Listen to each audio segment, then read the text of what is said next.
What advice would I give on how not to let resentment build so that you want to give yourself to your spouse in the bedroom?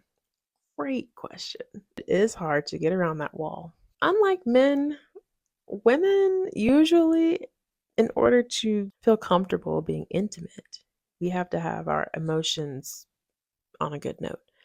We can't be like crying or, super upset or depressed or anxious or whatever and feel the need or feel the desire to go lay with our spouse. That's just not how the woman body works. I made a video that says if your woman is wet right here, she's not going to be wet down there. Facts. You can fact check me on that. However, men don't think that way. Some men use the bedroom as a way to let out aggression. And so that can help them cope with their emotions. Whereas women, we have to cope with our emotions first before we can get to the bedroom. So what do you do then in a marriage? If a wife is withholding because her husband is not giving her affection and attention and emotional connection, but the husband is withholding from the wife because she's not giving him stuff in the bedroom, like it's a cycle that just continues and continues and continues until somebody puts a stop to it. Now, I'm not going to say that it should always be the husband that puts a stop to it or that it should always be the wife that puts a stop to it. Nobody wants to put in 100% effort all the time while the other person is putting in 0% effort. Nobody wants to be in a marriage like that. For women, we want to talk about it. We just want to talk about it, talk about it, talk about it. I want to talk about this problem, talk about this problem. And then once I've gotten my side out, I don't really care to hear your side. Once I got my side out, then okay, I might go late with you, depending on how you respond to how I talk to you. And I wouldn't say that that's fair, but women, we think with our emotions. That's normal. That is expected.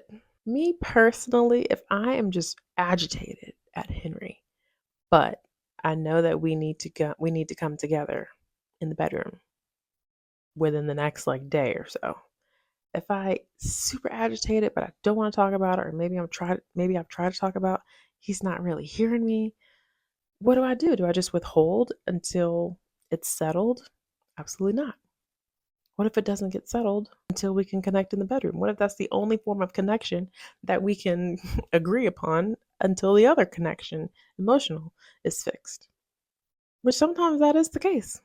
There's been a lot of arguments that have, I wouldn't say arguments. There's been a lot of discussions that were up here that were brought down to here after we connected in the bedroom. Connection is key.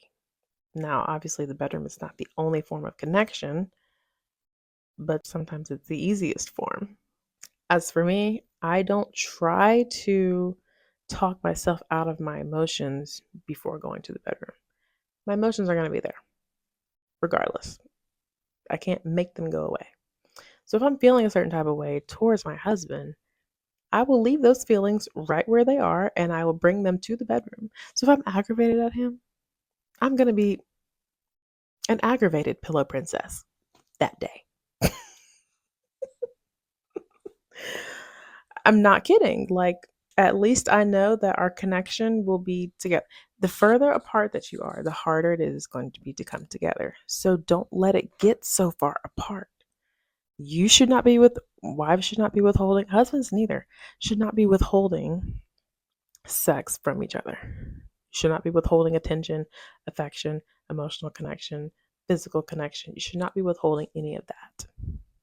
The more that you do withhold that, the more that both of y'all are withholding that, the further apart y'all are going to feel. You're going to feel distant. You're going to feel like roommates. Somebody's got to break it in somewhere. So y'all can start getting closer and closer back together until you feel like, happy-go-lucky couple that you guys normally are. I'm just going to say that the bedroom is an easy way to connect. Get out of your head. You don't have to get out of your emotions, but get out of your head with the idea that things have to be perfect before you can get into the bedroom. They don't have to be perfect. Get into the bedroom, then see where it goes. And be proactive about it. When you're not arguing with each other, or when you're not in a resentful space, have a talk with your spouse. Hey, would you get mad at me if I da da da da? What do you think you would do if you weren't talking to me and I decided to like come and just plop on you, what do you think you would do? Would you reject me? Would you appreciate it? Would you be like, oh yeah, you know what? I actually need to, ask them. Ask them outside of the moment. Plan, strategize before the battle. Come up with a battle plan. Come up with a battle plan before the battle happens. I would also mention to add in the mindset that you deserve to feel good too. Oftentimes, if Henry and I have been separate for a while, and I say a while, I mean literally mean like 4 days. Maybe it's gone on an extra day because we were debating about something. I don't like to say arguing because we don't argue, but sometimes we get a little distant from each other when we have disagreements. And then when we come back together, and it's like, whew, man, why are we not doing this every night? You have to remind yourself, like, this is not a punishment. It's not a chore. It's something that makes both of you more connected. You're already one. You're already supposed to be one flesh. This is what connects you. Literally, this is the closest that you could be to your spouse physically. I'm not gonna get graphic here. We all know how it works.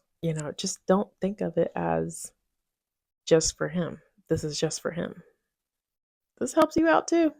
Mhm.